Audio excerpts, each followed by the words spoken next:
Welcome to another episode of A Come Together.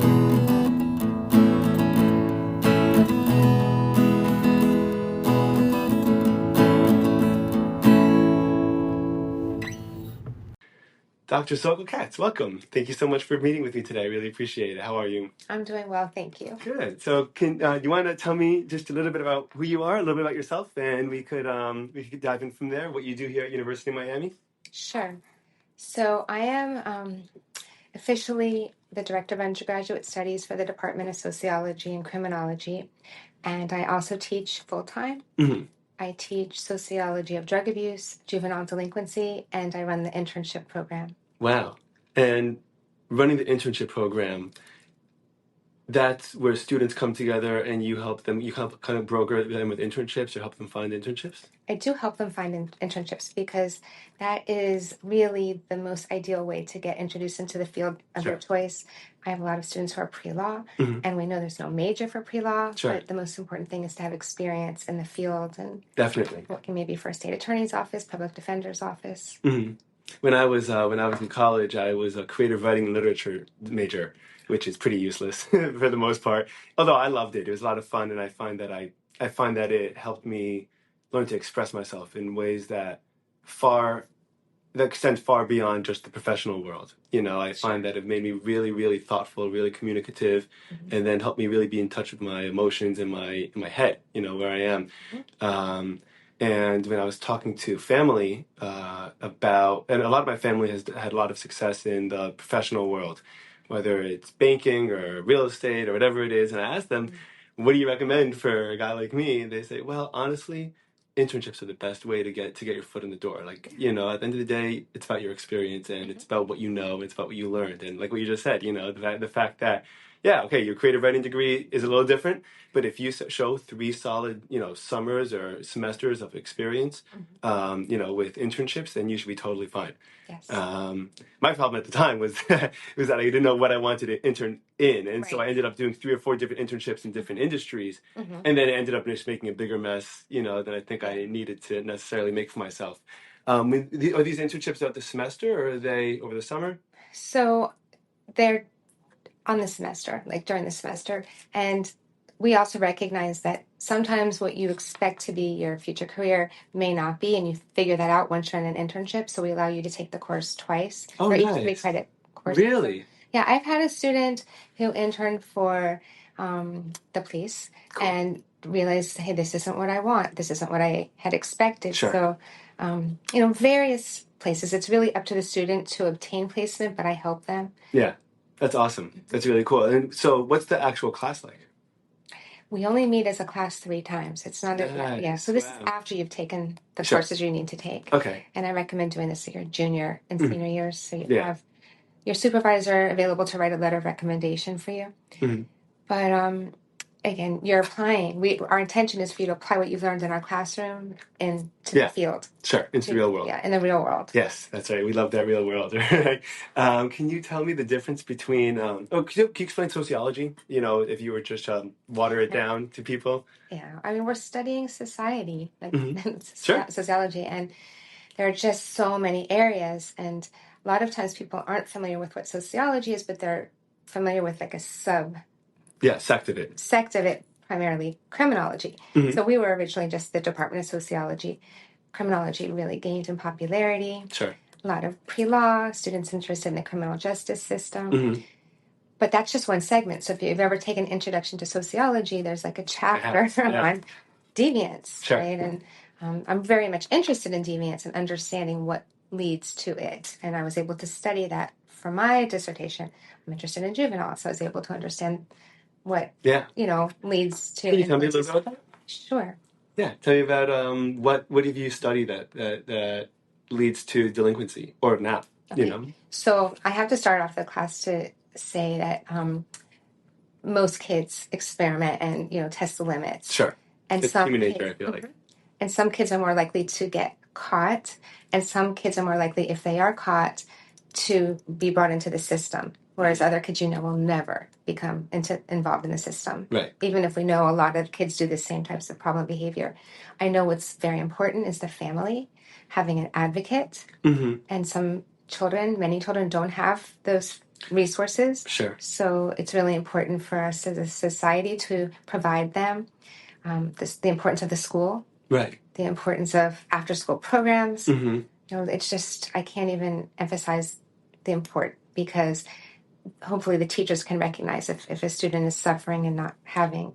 I hope so. Do you think that I teach high school English in North Miami Beach, actually. It's just part-time, 3 classes 4 days a week. Great. And I love it. But I mean, and I tend to think of myself as a pretty sensitive and self-aware kind of guy, so I can tell, generally speaking, if a student seems off or, Yes. having a hard time, and I'm very okay with just saying after class or before class, hey, if you ever need to talk, are you okay? Like, Right. like we all go through hard times. And actually one of the things I try to emphasize specifically is I try to make myself vulnerable as a teacher and tell them about the hardships that I've had, Right. so that they feel like when they notice that, oh, it's not just me. You're not judging them. Yes, exactly. I'm not judging. It's not just them. Children need to know they're not being judged, that they're being heard. And so I'm really happy to know that you're working with. Yeah. I think it's helping so important. I think education is the most important thing. It is. Which breaks my heart that, this current administration is dismantling the Department of Education. But we don't need to talk about that.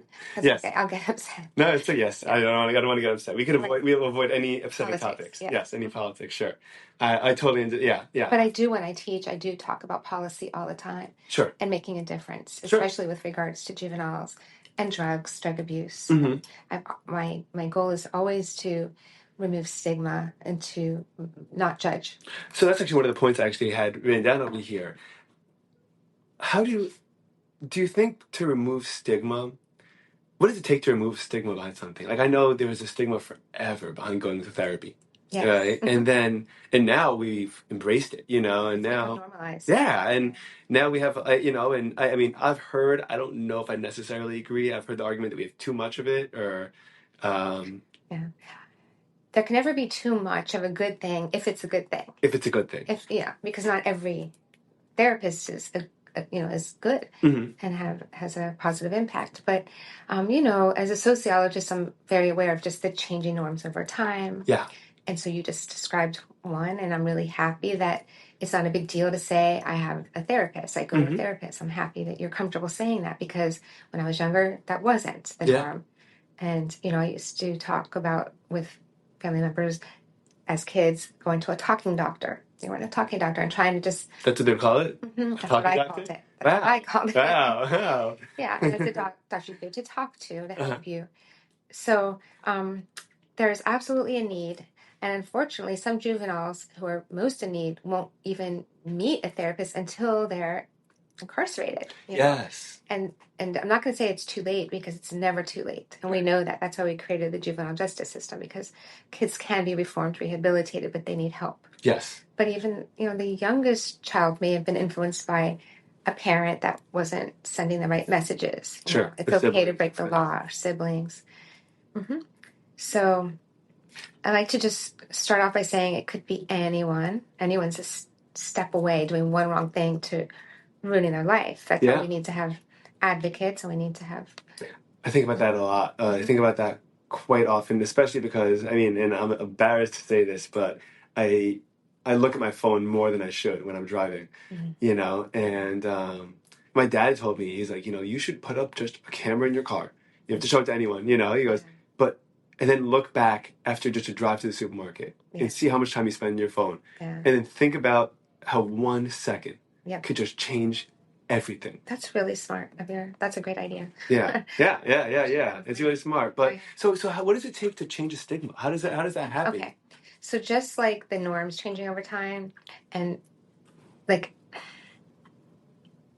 norms change over time because people in society decide what is proper behavior or not. So is it proper to judge people? And unfortunately, we're kind of going backwards into a more judgmental, hateful type of society. But when it was becoming more and more accepted to understand differences, that people are different, and we need to acknowledge it and understand it, try to understand it, and let people know that they're okay being different.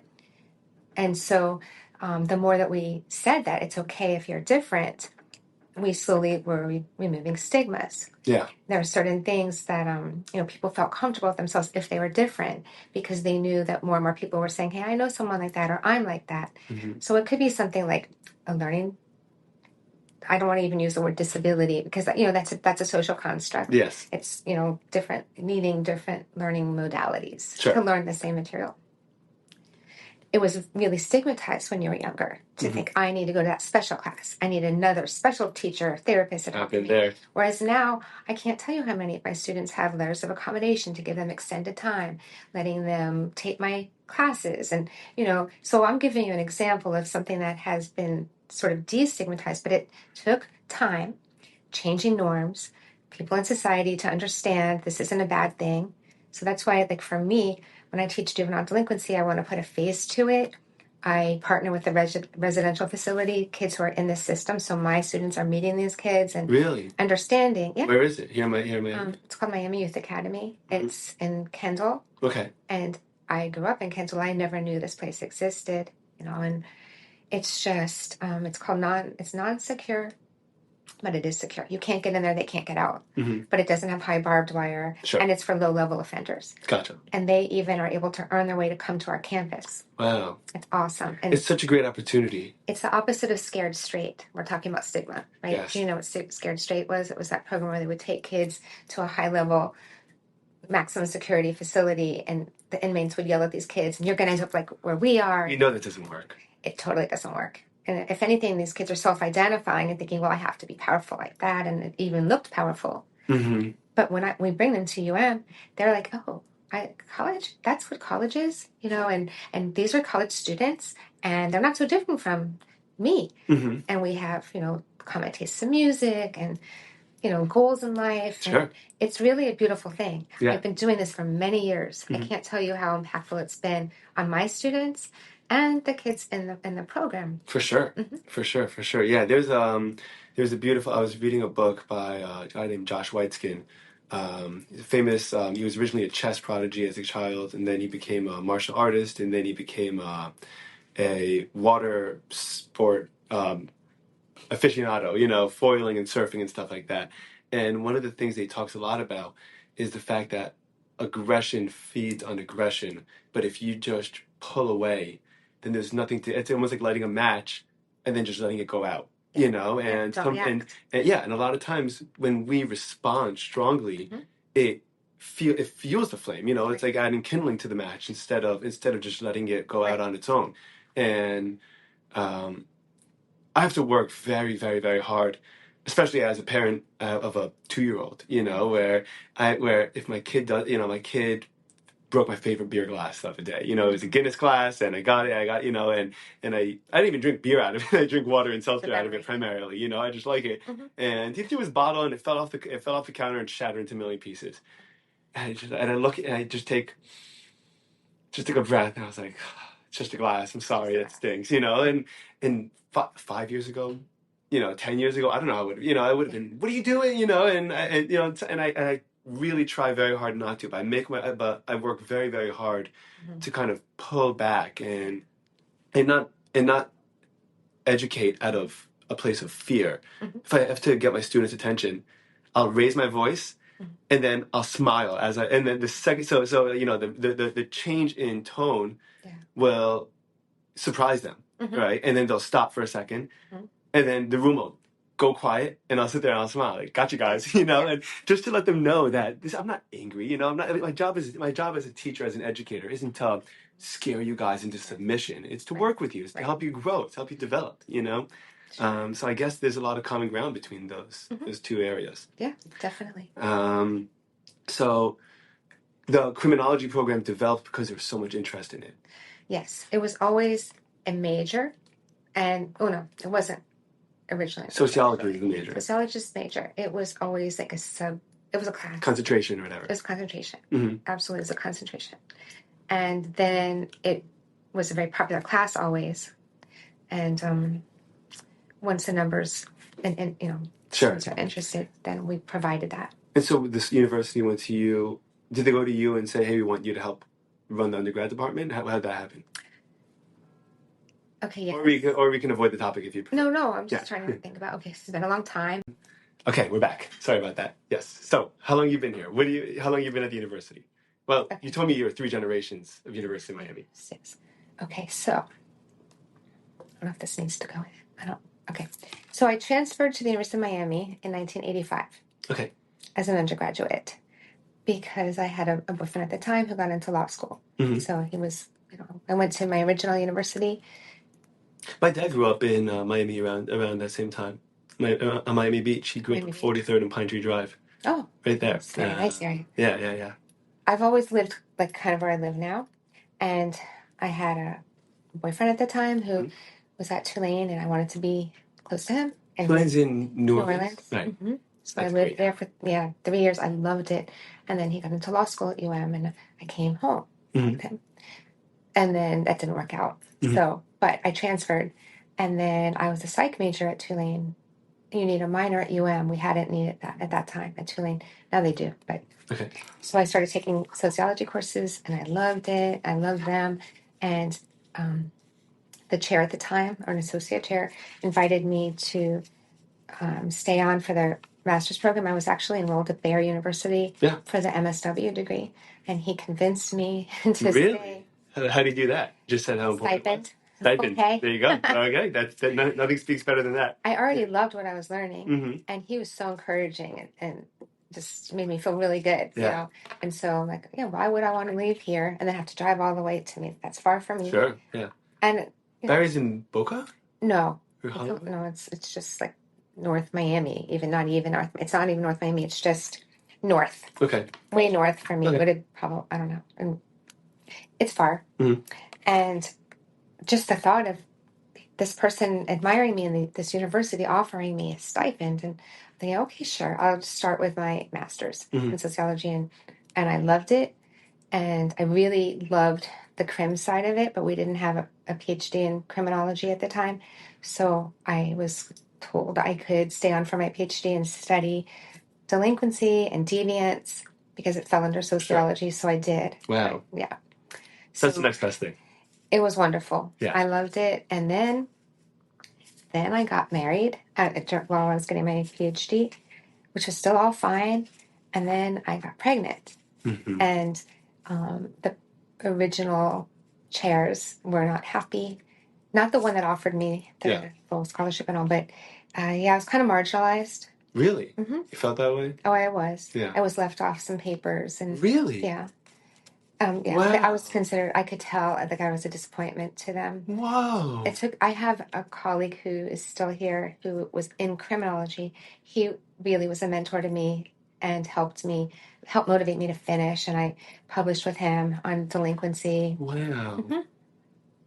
This was, how women were back in the day. That's so sad. It's terrible. It was. It's not sad. It's terrible. No, yeah. It was like very, very late 80s. I got married in 89. I guess I had my first son in 91. And I did finish. I finished in 93. Good for you. It took me that long, yeah. And I was already pregnant with my second son. There you go. And then I've been on what's called the mommy track, so that when you have a degree, to really maximize your career, you should find a university where you can just be hired on a tenure track position. But within the University of Miami and Arts and Sciences, they don't hire from within.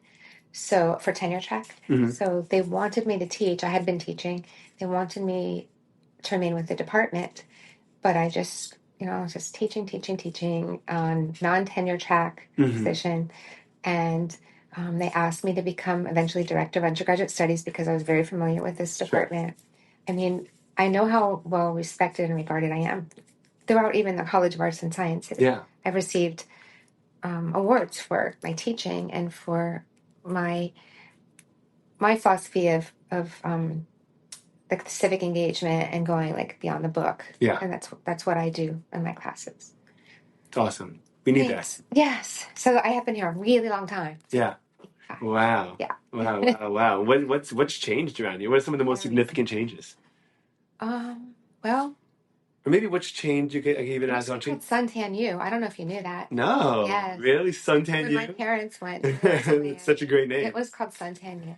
That's a great name. I did not have the stellar academic reputation that it now has. Yeah. It amuses me to know how difficult it is to be accepted. Sure. Yeah. And the price. And the price. I remember when I was applying for colleges, and I walked to college guidance, and I said, "What do you think about University of Miami?" Took a look at my report card and like, I don't know about that. I don't know about that. Yeah, I was actually because you're of that full circle to what we were talking about earlier, in terms of the way that students, we know that students, we don't all think, people don't all think the same way, and the system is set in one way. And I thought that I was dumb for years. I thought that I was stupid. I thought I was useless. I thought I was helpless. And I would go home from school and you felt defeated. I would study like crazy. I would take notes on my textbook and notes in the class and put them all together and study with my mom and kill myself and go in, and I'd freeze up during the test. I would just panic and I'd fail. I'd fail over and over and over.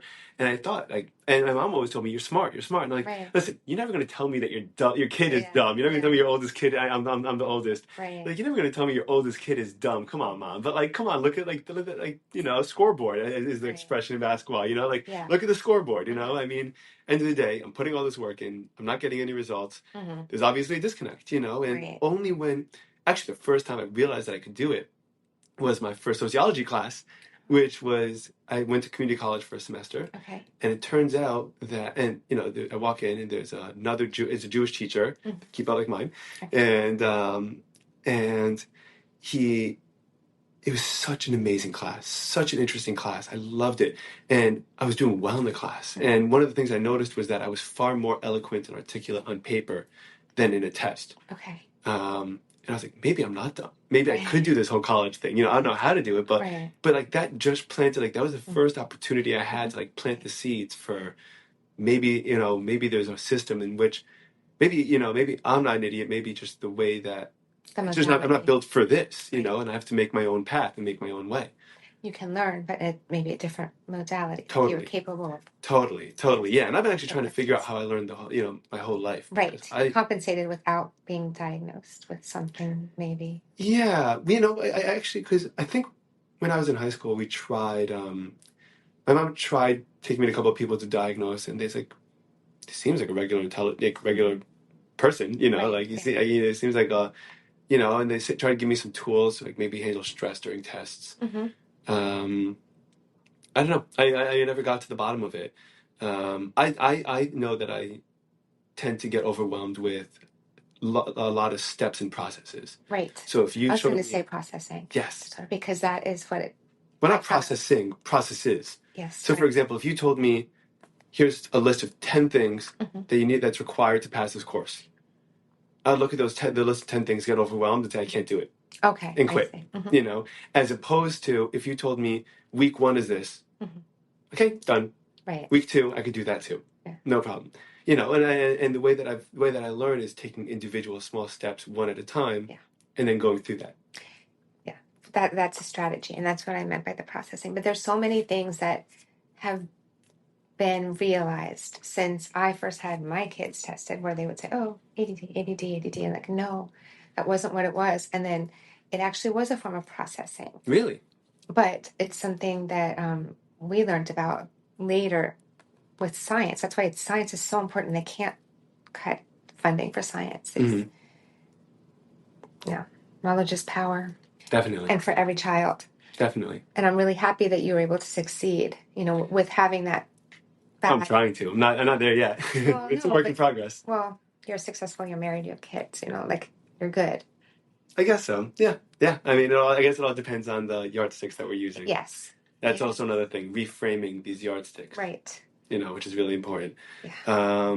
So I'm sorry. So we're gonna go full circle because we deviated a little bit, but that's good. It's okay because this is all we're talking about. No, we don't have to cut any of this out. This is, if you want to, we could, but this is all this is all part of the process. It's all I look at these conversations like almost like little, like you have a water gun. You kind of just pull and you pull and you pull and you see which direction you're gonna go. Yeah. And so it ends up going in all sorts of fun places. So we're talking so a lot of these I'm sorry, just to put my a lot of thoughts into a couple of words. What have how has sociology developed since the 80s, since you started diving into it? I mean, it's been 30 years, I Is guess, it right? discipline? I don't know. What is Okay. it? No, are you asking me how it's developed as a Oh, discipline? oh, oh, yeah. Or I Yeah. guess Maybe I'm what's our less understanding? comfortable with that. I'm less comfortable answering this because Okay.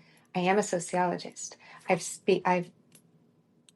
Have you noticed the material has changed? Like what you're no, teaching? no. I mean, well, okay, always changing. It's always evolving. You have to stay current Mm-hmm. with, and that's what I do. And so, like, even if I were to use an older textbook, I know that I would have to do just as much work as if I had a newer textbook. There'd be more recent examples, but it's on me to figure out what's going on in society. And, it's constantly changing. And I mean, even like the issues that you're talking about personally, like with education, how that's evolved from when I first started teaching to now. And I know, just to know that it's always going to be changing and it still is changing, knowing what's going on around you in your environment. Sociologists are interested in what's going on in your environment, Sure. looking at patterns. Have you noticed a difference in terms of like social media, or Yes. smartphones, Okay. and That's a great, okay. it So, creates different communities, like oh, yeah. sub-communities in our own little worlds that don't even, they're not embodied, Right. which is so interesting because you can't control you don't know necessarily. Like, I was reading a book about this. It's actually called, oh shoot, it's by a cyber psychologist. I have to get you the name of the book. It'll come to me in a minute. Her name was Mary Inkin. And one of the things she said was like, you never let your kid walk into a bar. He's 10 years old with a bunch of adults playing pool and drinking beer and smoking cigarettes and stuff like that. But you could let them go on their phone and they could access the equivalent or worse all the time. Oh, yeah. And so what does that have, Right. So then, like, if we reframe what you're asking me, like how sociology changed, I think we could say, like, how can we apply a sociological perspective to social media, right? And so, because we can take that perspective and apply it to a lot of new things, modern things, AI. I had a student who did his honors thesis on attitudes and fears of students about AI. Interesting. Yeah, Wow. that's awesome. Yeah. What did he say? Well, he interviewed students, and they found a lot of them have a fear of it, and they don't know if their jobs are going to be replaced, and just a lot of different things. But again, that was just like taking social scientific know-how and seeing, how is this phenomenon impacting you, your fears, your attitudes. Some were very positive about it and saw the benefits. Others, a lot, were nervous about it, the impact of it, and and he applied some sociological theory to that. So we can, you also raised the potential dangers of social media. And as a parent, I'm very well aware, and I know the impact on. First, there was a lot of focus on girls and body image. And Oh my God, terrible. Terrible, but it's also negatively affecting males. Yeah. I was just worrying how to, that whole cancel thing, cancel culture. Sure. All of these things are new social phenomenon. Sociologists are interested in social phenomena. Yeah. And patterns and what influences and applying theories that we have to what's going on. When I was dating, I would be so hesitant what to put on texts, right? Because I don't know what's gonna happen. I don't know what And I dated a girl one time, and whenever we'd have an argument, whenever we'd fight, and it was over text, she would screenshot it, and then show it to people. Months later, bring it back up to me as ammo or evidence, as to like, this is your behavior, this is your behavior, this is that, and I'm thinking to myself, if it doesn't work out, where is this going to go in 10 years? What happens in 15 years? What happens in 30 years? I have a wife and I have kids and She's got all that material. What? She's got all that material. Yeah. And I mean, and it's a really, I'm just a regular person. I don't think anything's, I'm not too concerned myself, but I know, that people really, their lives are ruined with, with one message. People are ruined. Oh yeah, and the pictures, Oh, the pictures. Yeah, absolutely. It's just, I remember when the personal computer just came around, and on the one hand, it made my life as a researcher much Incredible. easier. Yeah. Yeah. I don't have to go to the university and lug these giant books Yeah. that had all of the abstracts, and then you find the articles, and that's the hours it's spent in Yeah. a library. And I thought, this is cool. But then seeing what it opened the world up to, and with regard to crimes and Mm-hmm. the impact on the individuals, Mm-hmm. I wish we could go back. You do. You I know do. what? I'm torn. I'm really torn about it. I think that one of the big issues is that technology moves at a much faster pace than the regulators are able to meet to Right. keep up with. Mhm. And I was actually reading a book that was comparing modern day big tech companies like Facebook and Microsoft and Apple to the original robber barons. Yeah. And how they just had they just ran everything. They did whatever they wanted, and Yeah. even though you lived under a government, you owned the government. I mean, you ran the show. You did whatever you wanted to do. It's current, so Yeah, well, but scary. it's the modern day equivalent for sure. But so I don't know if it's inherently bad in as much as we need regulators that are younger, swifter, faster on their feet, that understand the technology and understand the impact, that are able to create regulations and from a place of understanding. Yeah, I personally don't think it's I possible. I don't know. I try to be optimistic. Okay. I try to be I don't wanna charitable. Yes. But I don't know. I mean, listen. So far it hasn't. I mean, we haven't quite been there. And AI is going to be. Like, we haven't even finished figuring out social media when AI came storming into the scene. And so it's just we're jumping into the deep without learning how to swim yet. Right. And there have been a lot of courses for professors, for instructors to utilize AI in my classroom and exams. Yeah.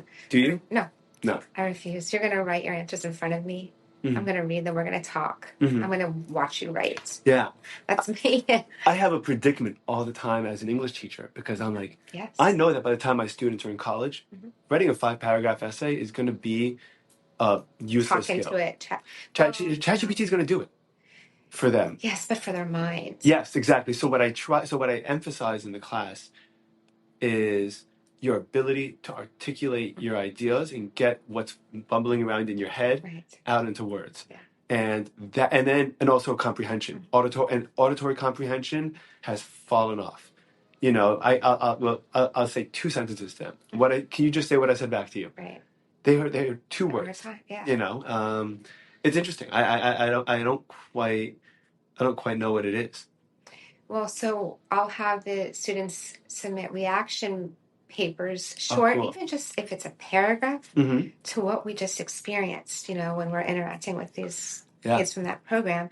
And they all have the same information. And I'm like, this is not possible. Of course it is. It's clearly AI. Yeah. So they're doing their assignment. They're telling them whatever they're telling them. They're putting their keywords, and it comes out, and I'm looking like, okay. But then on the exam time, I'm watching them. They are writing. So, okay, they used that for a good portion of the class, but it won't be the entire class. I'm just trying so hard to make these students think, process, write. Yeah. They don't have to write long. I'm talking about a paragraph. Mm-hmm. Sure. Right? A paragraph. Are you met with a lot of resistance? No. That's good. Yeah. No, that's good. I think I think that, especially if you're a little bit more mature than a high school student, hopefully, you realize that there is a value in building that muscle of eloquency in your brain, and not counting on AI to be eloquent for you. And I'm not having them fill blue books. I'll have separate questions at a time. Sure. A paragraph for this, now a paragraph for this, a paragraph for this. And before you know it, it's as if they had written a paper, whereas I used to have final papers. Mm-hmm. No. And this was before AI, as it is. Still, I have no idea. Some of these students, all of a sudden, they're turning in these stellar papers. Not all of them, some. I'm like, I'm not going to even make this a temptation for you. We'll have a final exam. Yeah. And you'll be writing. Yeah. I noticed when I was students, like, listen, dude, you never use the word articulate once in your life. I've seen the quality of your writing. You're telling me that you went from on a scale from 1 to 10, a 4 writer to a 9.5 overnight. I don't think so, bud. And by the way, I don't even know if I'm necessarily opposed to using it to enhance your writing or to help you formulate your ideas as much, but I don't want you to rely on that to think for you. Right. I want you to be creative. I want you to use one of the things I talk about a lot is creativity is individual associations. Yeah. And I'm like, AI does not have your associations, your experiences. You do, and it's a muscle. And the more, my association looking at the Starbucks cup is totally different than yours. The place I picked it up from, where I got it, of course, my pleasure. The thing that where I had to get it from, who I spoke to get the coffee. Was the person like that I ordered the coffee from? Right. And all of a sudden, this Starbucks cup means something very different to me than it means to you. And I want you to tell me about that. I want you to tell me how it's different. I want you to tell me what you associate that with. And that's the beauty of creativity. That's what makes it so much fun. Yes. And I have no problem with using AI as a research tool to find the sources of information, but then you tie it together as you want to. So, sure, definitely. Yeah, you don't need to go to the library, get those journals and find the papers. Okay, but then synthesize it. Let me know. Yes. Put some humanity in there. Yeah. A little bit. Use it to tell your story. Yeah. You can use that to help you find the evidence. Definitely. Then you put it together. Yes. Yeah, definitely. Can you want to tell me about this program? Particularly, I want to talk a little bit about sobriety. Okay. And one of the things, I mean, I don't know if you've observed it. I feel just based on the podcast sphere, I guess, or the online world, that alcohol consumption has actually gone down, I think, in the last couple of years. I think that people are a lot more generous with cannabis now than alcohol. Right. I personally think it's probably for the better. I think that obviously different consequences, but how many times do you hear, I know for myself that some of the most embarrassing and shameful moments of my life had happened when I'd had a bunch of drinks and I'd say stupid things that I didn't, or I'd have a bad conversation with someone where I wasn't listening and couldn't conversate. Yeah. And, and the consequence is very different, obviously, with cannabis. Yeah. Going to talk to you about the let's dive into it. I'm so excited. Okay. So when I started off teaching the class sociology of drug abuse, we acknowledged that there have been mind-altering substances throughout history. Mm-hmm. Sure. And it's a norm to want to have an altered state of consciousness. But we as a society determine what is okay and what is not okay. And we say in our society that we're going to make things available that are less dangerous, right, than others. But in reality, alcohol is toxic. That's been around forever, right? Sure. I will just let you know, I do drink, right? But when I was in college, I drank in a very unhealthy way. I didn't know. Yeah. And in European countries, they treat alcohol as like a food. Yeah. And they learn how to drink properly in moderation. Yeah. I mean, of course, people still may drink too much, but not like... Yeah, sure. And so it's just interesting that I have also noticed more and more people refraining from alcohol. I have, as I got older, for health reasons. Sure. I don't feel as well. I don't feel as well. Yucky, Right. I'll have a beer and I'll feel okay, and that's it. But 5, 6, 7 shots, forget about that. I don't know how I used to sick. Do that. I'm sick. Yeah, it's crazy. And it really is toxic. So I'll say that to my students, and I don't want them to think I'm judging them. I'm going to show you. I'm going to show you. It's not a hard science class, so I'll just I show some information about the detrimental effects. Sure. And just how you have to be careful. But any drug, even marijuana, you have to be careful because there's really high level stuff with high levels of THC. Yes. Crazy. And it depends on the form that you're taking. You might have a beverage that has lower levels, or you might have a beverage that has high levels. I know that there's products like Shatter, like this very concentrated form of THC that it's intense. Yeah. And some people actually have become dependent on it. Yeah. But it's not like withdrawal, if you were to stop, isn't the same. You have a withdrawal, but not like coming off of an opiate or a benzo. Yeah, it's physical. It's slightly physical, but not as harmful. What's the physical consequence? What are the physical consequences? Let's say you took, let's say you were using Xanax and you became dependent on it. Yeah. You should not go cold turkey. Mm-hmm. You need to taper off. It's better with a doctor because people have gone into seizures. Yes. Same thing with alcohol. Really? Yes, alcohol, but we don't talk about it Wow. enough. Alcohol-induced seizures from Stopping. quitting. Yes. Wow. Yes. I that didn't know singer, that. Amy Winehouse. Do Yeah, you know sure, her? of course. Look up, Of like course. people think, oh, she died from drugs. No, the drug was alcohol. Really? Yeah. And, I mean, She was in the 27 Club, the famous 27 Club. I think she was 27 when she died, right? oh, like You know about Jimi you ever hear about Hendrix. that Oh, club? I Jimi know that. Hendrix, Yeah. what's her name? Janis Joplin, Joplin, yeah. Pigpen from the Grateful Dead, Amy Yeah. Winehouse, Okay. a lot of people. What's his name? It's Yeah. really important for us to be aware. So those are the types of things that I teach that I want you to know. Like I want us to think about the consequences of making laws to deal with our problems, our social problems, how ineffective they are. Yeah. And if anything, they have people still using, but in a more dangerous way. Mm-hmm. And let's say you want to get marijuana and you don't have a card and you don't have a dispensary to buy things from, you might be getting something from the same person that presses pills and maybe it has fentanyl, right? Scares the heck out of me, Yeah. by the way. I have lost students. Really? I have a friend whose son died using cocaine and he would regularly use cocaine, but it just so happens that his was laced with fentanyl. Yeah. So scary. It's so Heartbreaking. terrible. And it So happens terrible. all the time. The overdose Yeah. rate of fentanyl is still Fentanyl's crazy high. Disaster. And opioids before that. Yeah. And a lot of that was because of the repercussions of prescription medications and people becoming dependent. And when you're dependent on that is very different than when I was talking about the alcohol dependence. Yeah. It's very hard. It consumes your mind. Like, when am I going to get my next? Sure. You don't think that. Can I ask, is there a difference between dependency and addiction, or are they two the same thing? It's pretty much the same thing. You're dependent, but yeah. It's all of these are terms and they're words or symbols, and so it depends. I would probably specify when I say dependence. I mean you need it.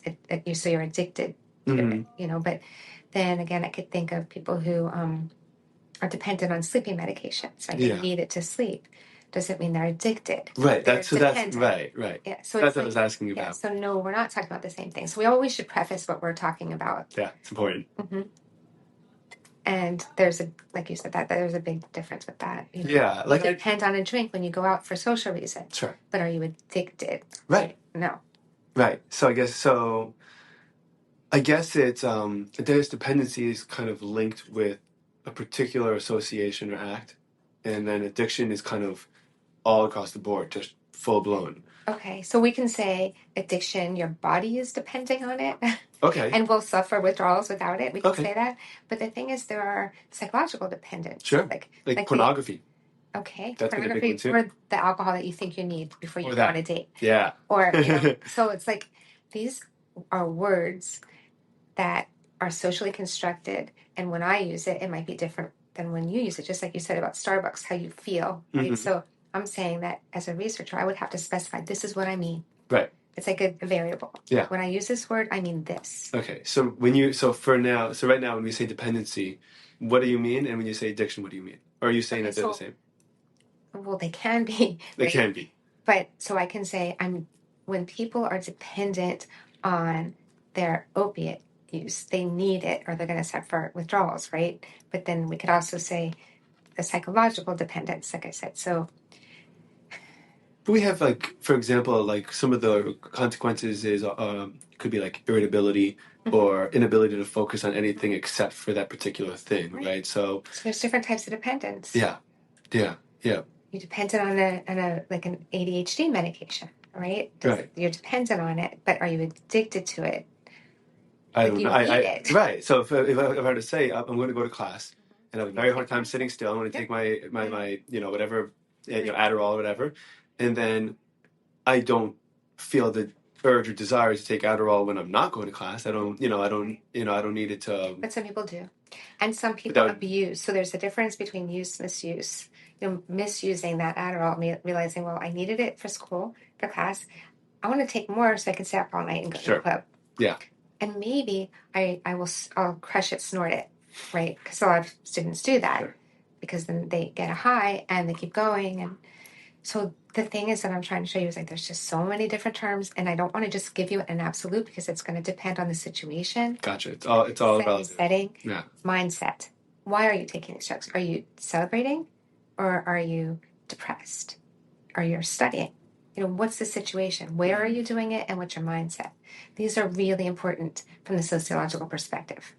Okay. It's not And so enough just to address it. you take them case by case, on a case by case basis. It's not enough just to say this drug is going to make a person feel this way. Mm-hmm.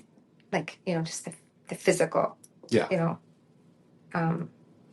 It's why, where. That's important to sociologists. It's all important, but it's just as important to figure out, like, are you taking this opiate on the streets in an unsafe way, using a dirty needle?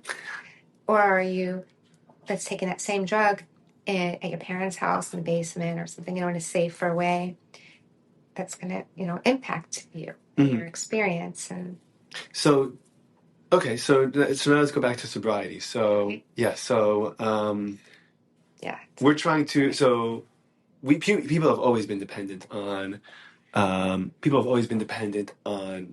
like you said, the stories all the time that people have always trying to change their some people have. state of mind. A lot of people, right? Oh, yes. But they are not necessarily dependent. We have had dependence throughout history. Some people, abuse. And like this Dr. Andrew Weil, he was talking about how drugs are natural, but throughout history, people want to have that altered state of consciousness, right? But there's some people who suffer from abuse. We should focus on that. We should focus on the fact that there are drugs out there, and let's acknowledge that they are there and make sure people can use it safely. And if they can't use it safely, that they get the help that they need, not punish them, because that can lead to more. Or yeah, that's ways. back to what we were talking about earlier. The way that you respond to these kind of scenarios. Definitely. So, what do you think it would be a more beneficial societal way to deal with that? Okay, I'm happy to say this. So, Sure. definitely using this harm reduction perspective, and if people are going to use, make sure they use it safely. Mm-hmm. And if they're going to use something like an opiate, that they have Narcan available, or they know to use with other people. I think that, or I know that what makes it easier for someone who's trying to get off of their drug, that they have non-judgmental support, that they have people to help them. Where do you find that? I feel like people feel like they have a hard time finding that. Okay, so it's really important to find a good supportive group, and I'm familiar with a lot. NAAA, Alcoholics Anonymous. So, I have family members who have issues with drug use and abuse. Everyone uses abuse. Mm-hmm. Yeah. And they have successfully been dealing with their issues by having, like others, as a resource that's not judging them. Community. A community. It's a community. So when we have this U Recovery, now it's U Recovery and Allies. So there's other students who are like, hey, let's have a sober tailgate. What's U Recovery? U Recovery is a collegiate recovery community at the University of Miami that my family member who was dealing with addiction told me about, had heard about this wonderful person, Lissa Franklin, who started it when she was undergrad psych here at UM. Wow. She had suffered from drug abuse, had been at various universities, cleaned up her act. The Department of Psychology really helped her, accepted her. She got her degree. But while she was here, she wanted to say, like, is anyone else like me? Yeah. And she would wear this t-shirt, U Recovery, ask me my story. And she would tell That's them. beautiful, really. We need more people like that. We do. It's such a, I think that one of the, I know even from my own experiences, just, and it's not intense, but let's say there's a week where it was by where I'm like, I'm drinking a little bit more than I should this week, like I don't feel great about it. Okay. I'm ashamed by that. And I don't want to talk to my wife about that. I don't want to talk to my, Yeah. And it's hard. And even though I consider, and I tend to be, again, very emotionally aware and eloquent, and I pride myself on. I don't have a lot of friends that aren't real friends. I don't have a lot of friends that we can't sit down and have like a real heart-to-heart, great, authentic and deep conversation with. It's still so hard. It's still so hard. And, and then I found that just the time that I break the dam, that one time for myself, where I say to a friend, they'll say, yeah, actually I've noticed that I had that problem too. Yeah. And I'm like, dude, let's do this together, let's do that together, And I'm like, I don't want to drink anymore. I feel like crap every time I do that. Yeah. And then they're like, so do I, Yeah, and I'm yeah, like, yeah, but it's really hard to be to take that first step, be that first yes, person to say that, yeah. So your recovery is a formal program here now. That It is a student org. It's formal. I'm the faculty advisor. I'm also faculty wow, advisor of the Social Crim Club, so it's it's kind of hard managing both of them. hmm And I don't have lived experience. I have family experience, but I myself have never yeah, felt that. I have drank too much. I have sure, used things too much, but I'm really fortunate that I was able to deal with it. But I want to be there for anyone who is having an issue. I want to have these student programs where students are going to get together without we're a drug using culture, hmm universities. Number one, yeah, alcohol, but other things. sure. So let's just do stuff where we don't use substances. Right. And so I guess the next question also becomes, and I had this problem.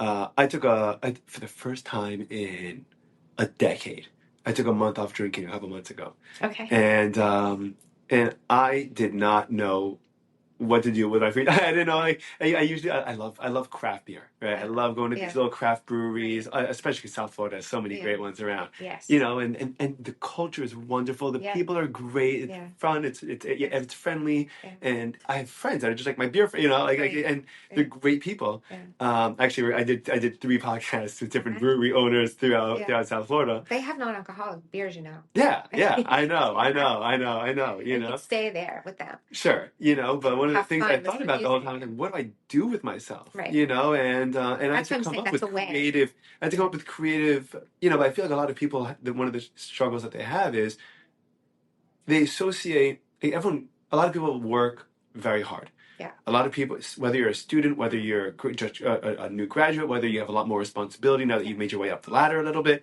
everyone's working hard as you progress through life, different Yeah. responsibilities, and I feel like the go-to break from everything.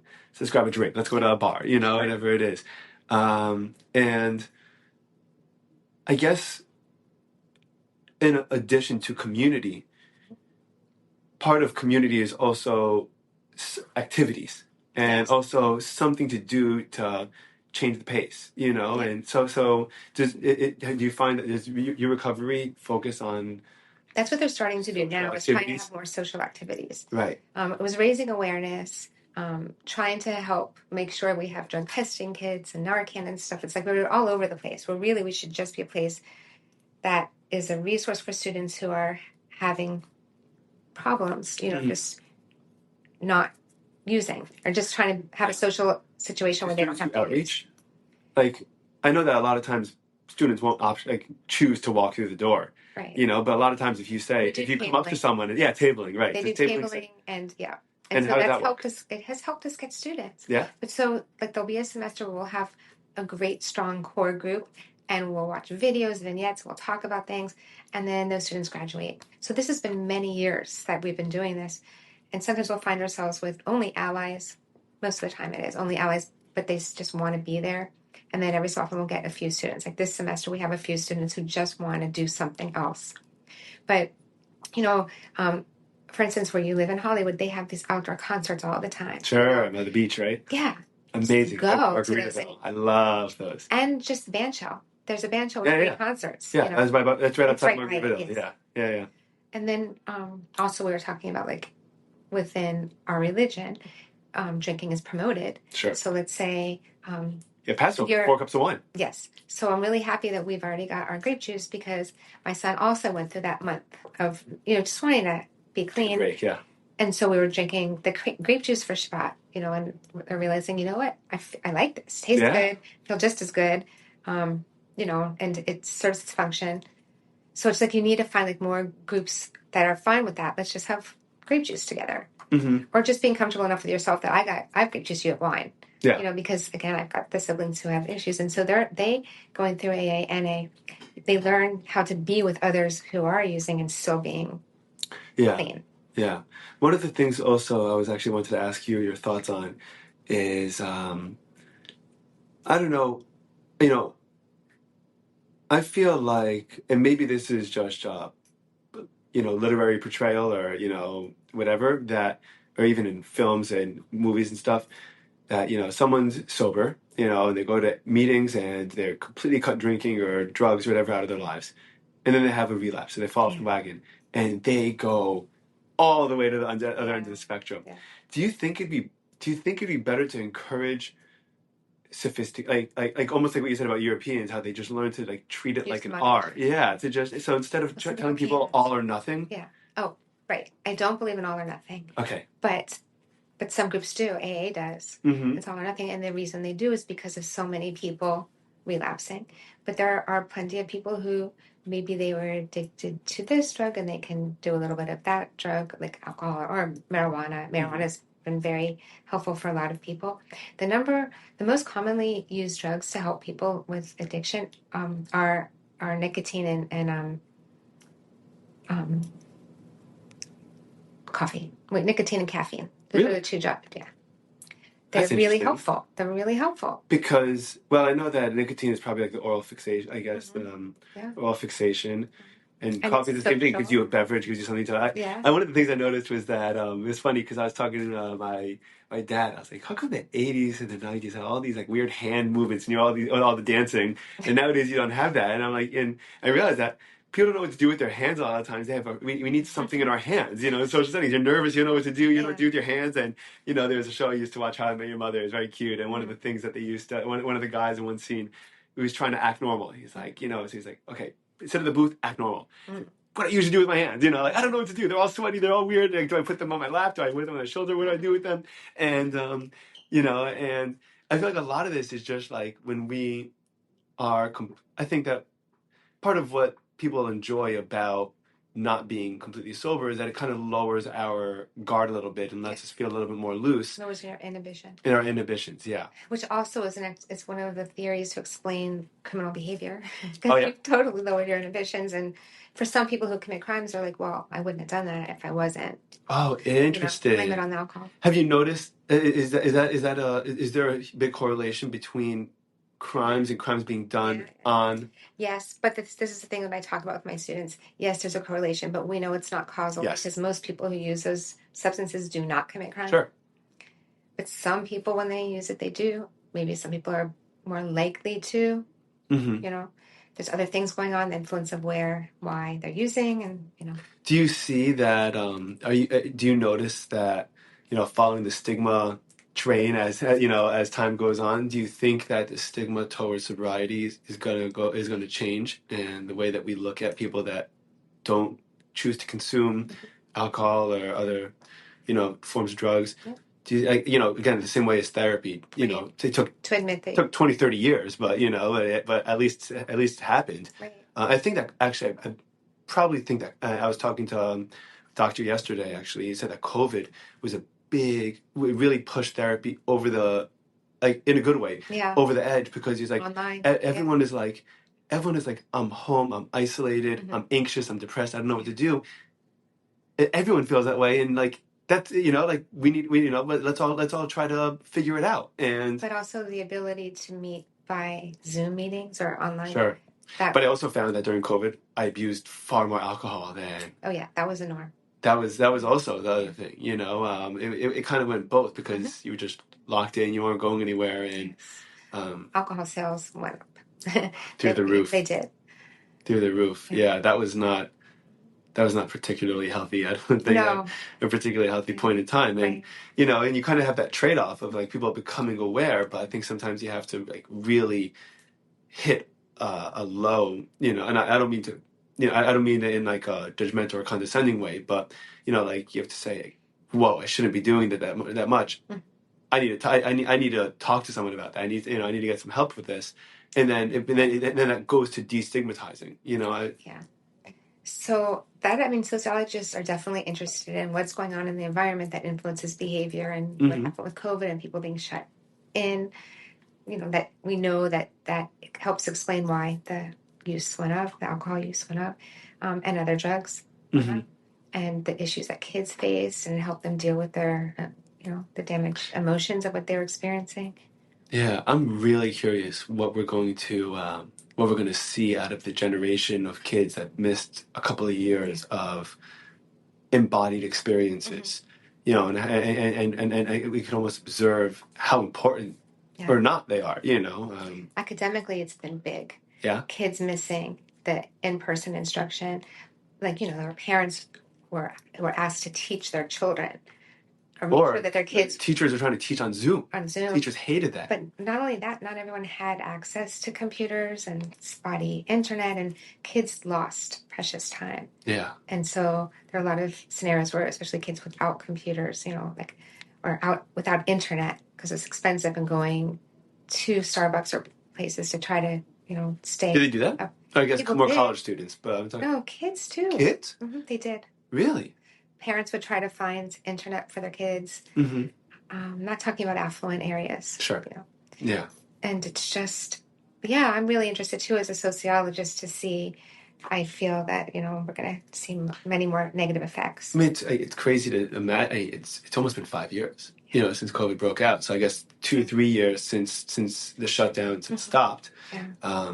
And now the kids that were in 5th grade are in 8th grade or 9th grade now. And to observe just what they were like. I mean, my brother-in-law, my wife's the oldest of her I guess second oldest, but third technically. She's an identical twin. Her sister's like a minute older than her, but they have, I think, 5 or 6 younger siblings, and they were all young during COVID, and I think actually one of the enormous benefits was that there was a big family and there was a lot of socialization and there was a lot of group activities that everyone would just do together. And so they were lucky enough to be able to, even though they didn't have a formal classroom environment, they were lucky enough to be able to have these embodied experiences with they'd play games, they'd watch family movies, they'd go for walks together and hang out. I mean, my siblings and I, at the beginning, I work with my dad, and I was at home, and I'm the oldest of 6, and my family and I just got to spend so much time together. We got to play frisbee in the backyard, and we got to, and so sometimes definite positives. There were definitely positives, and there were definitely and there was a lot of stress, a lot of stress. But we also have to acknowledge the differences and the disparity, because think of the families where the parents still had to go to work. Sure. Let's say that they were maybe first responders, or working in hospitals, working in places where they needed to be, and then they depended on schools for their kids to be watched and fed. Yeah. So I'm really interested to see those kids, how are they going to turn out, Do we have any do we have any other comparable points in time in recent years that, or I guess not like that? No, because even if we look at other terrible catastrophic health issues, it was different. Times were different, societies were smaller, neighbors knew neighbors. Yeah, that's another. Yeah, I was reading a book by Jonathan Haidt called The Anxious Generation, and one of the things that he was emphasizing was that people used to look at other adults like comrades, and now we look at everyone else like a potential threat. And so competition, whatever, not even that, but even like a legit threat. Like, I don't want to leave my kid alone in the supermarket. I don't know who's going to try to do something, God forbid, to them, right? But I mean, I know that when I was growing up, I'd turn around, my mom was gone, and some woman would say, or some gentleman would say, "Oh, you lost? Can I help you find your parent?" And I'd be like, "Yes, please. I lost my mom. Help, please." I've gotten lost so many times as a kid that if it happened to me now, I'd have I'd even know what I would even, I'd have a heart attack. Or with your kid. That's what I mean. Yes. I'm saying if my kid were to wander off in Central Park the same way that I did, when I was growing up, and then I disappeared for half an hour, I may never see the kid again, God forbid, a million times, but we counted on other adults at that point to say, "Hey, are you okay? You see a lost kid." I feel like now we're afraid to even engage. Hillary Clinton had said it takes a village. This was years ago. Yeah. It always did. It always does. It's just harder and harder to have that village, and so how do we return from feeling like everyone's a threat to kind of more community senses of It's a great question, because now there's so much divisiveness. Yeah. People are social media rewards divisiveness. It it it brings it to the top, and it gets the most likes and the most clicks, and it gets the most and the most money is generated from it. People make money from screaming at everyone else. I mean, it's crazy. And then people that are like nice to one another, oh well, that's not interesting. Just scroll right past that. Sorry. When I told my daughter I was doing this, she's like, "Mom, you got to be exciting." I'm like, "Sam, I'm going to be me. I'm not an exciting person, but no, this is great. I love this. This is a lot of fun. Thanks. I'm enjoying it also. Good. I'm so happy. Time. We have like 10 minutes. Yeah, another couple of minutes. Let me see. So, a couple things I wanted to talk about: stigma, how to fight it, creating trends. Creating trends. That's what I wanted to talk about. I wanted to talk about. Is there a way to create leaders? Yeah. I feel like creating. I feel like if you build it, they will come. But you have to teach the people to build it. Yeah. And I think that we have a lot less of that. Yes. Than we used to. I mean, when I was in college, I used to have friends come on Saturday afternoons to my apartment, and everyone get together. We'd have a ton of food, drinks. Everyone would hang out. Everyone would have a ton of fun, and it would snowball. And I started by inviting 2 people, and then 5 people, and then 15, and 30, and 40 people would come every week, and I mean, it happens to you that it generally revolved around Shabbat and Judaism and stuff like that, and a lot of the kids a lot of the guys and girls who weren't observant would take cabs and buses from downtown, from the frats and sororities and they would come just to like be a part of something because they knew it was available.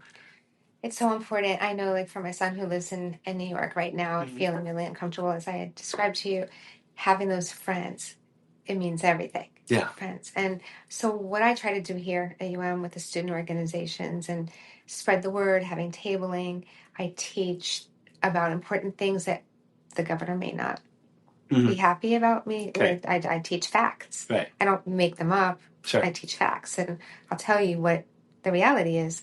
And I want you to be aware and to be compassionate and to know that if we want to make society better, we need to be compassionate and not judge people, provide resources to kids, to those who maybe suffer from issues of drug use, that they need help, and just know that it could be anyone, and it is anyone. It cuts across social class, religion, ethnicity, anything. It just does. So we just need to not be judgmental, not use laws.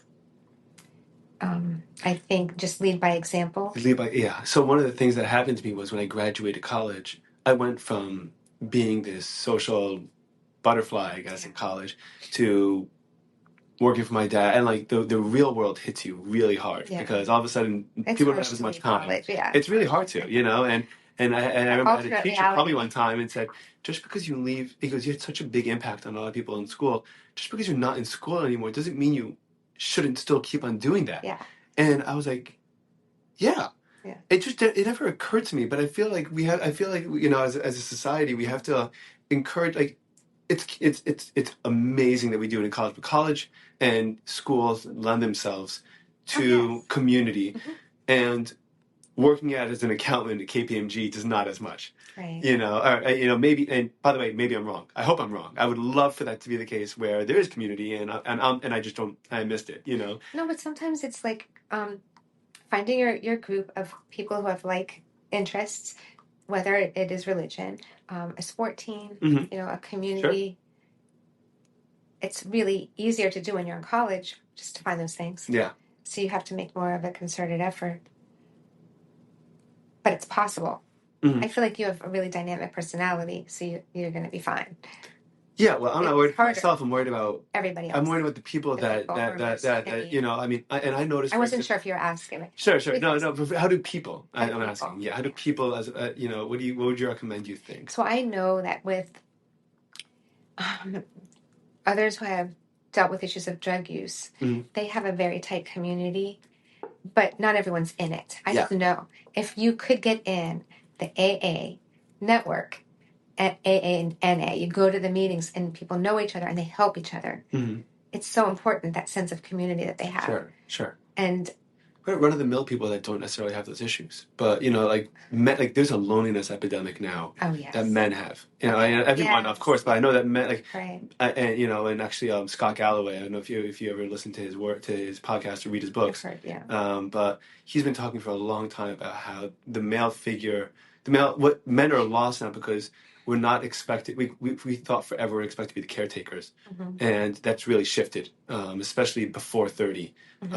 In society, after 30 might be a little different, but men between the age of 20 and 30 are having a hard time finding a sense of community, feeling like they have a lot to bring to the table. Just regular men, just like regular guys that work as accountants or doctors or med school, whatever. Yeah. Yeah. Again, let's look at the changing trends. It was like a norm for people to find their careers right out of college and perhaps find a significant other, right? But that was delayed. That was a trend, right? And then it was like delayed to like 30. So then what happens? Like there's a decade in between. What do you do for a decade? Right. And that's how you would meet other people. Like, are you in graduate school?